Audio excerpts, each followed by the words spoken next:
കോതമംഗലം മേഖലയിൽ കാട്ടുതീ പടരുന്നു. ഇതിനോടകം ഹെക്ടർ കണക്കിന് പ്രദേശത്തെ കാടാണ് കത്തിനശിച്ചത്. വനമേഖലയായ കോതമംഗലം താലൂക്കിൽ പടരുന്ന കാട്ടുതീ കൂടുതൽ പ്രദേശങ്ങളിലേക്ക് വ്യാപിക്കുകയാണ്.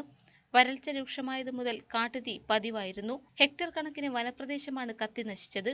കാട്ടുതീ പതിവായതോടെ വന്യമൃഗങ്ങളുടെ ആവാസ വ്യവസ്ഥയെ ബാധിക്കുമെന്നും ആശങ്കയുണ്ട്. കവളങ്ങാട്, കുട്ടമ്പുഴ, കീരമ്പാറ പഞ്ചായത്തുകളിലെ വനമേഖലയിൽ കാട്ടുതീ പടർന്നത് ഏറെ നാശനഷ്ടങ്ങൾക്ക് ഇടയാക്കി. 20 കിലോമീറ്ററോളം ദൂരത്തിൽ കാട്ടുതീ വ്യാപിച്ചതായാണ് കണക്ക്. ജനവാസ മേഖലകളിലേക്കും കാട്ടുതീ വ്യാപിക്കുമോ എന്ന ആശങ്കയും നിലനിൽക്കുന്നുണ്ട്. ഇന്ന് രാവിലെയാണ് ഇവിടെ തീ കണ്ടത്. ഫയർഫോഴ്സ് വന്നായിരുന്നു രാവിലെ.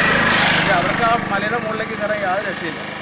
അവിടെ അടുത്തേക്ക് വണ്ടിയൊന്നും പോകുന്ന സ്ഥലമല്ല, വെള്ളമില്ല, അവിടെ കുടിക്കാൻ വരെ വെള്ളമില്ല. പിന്നെ അത്രയും തീ അണയ്ക്കാൻ പറ്റില്ലല്ലോ.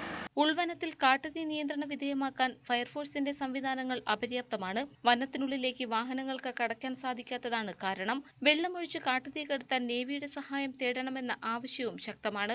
വനത്തിനുള്ളിലെ കാട്ടുതീ മൂലം വന്യമൃഗങ്ങൾ ജനവാസ കേന്ദ്രങ്ങളിലേക്കും ഇറങ്ങിത്തുടങ്ങി. കുട്ടമ്പുഴയിൽ നിന്നും 1 മാസത്തിനിടെ ഉഗ്രവിഷമുള്ള 10 രാജവെമ്പാലയെ പിടികൂടി. വന്യമൃഗാക്രമണ ഭീഷണിയും നിലനിൽക്കുന്നു.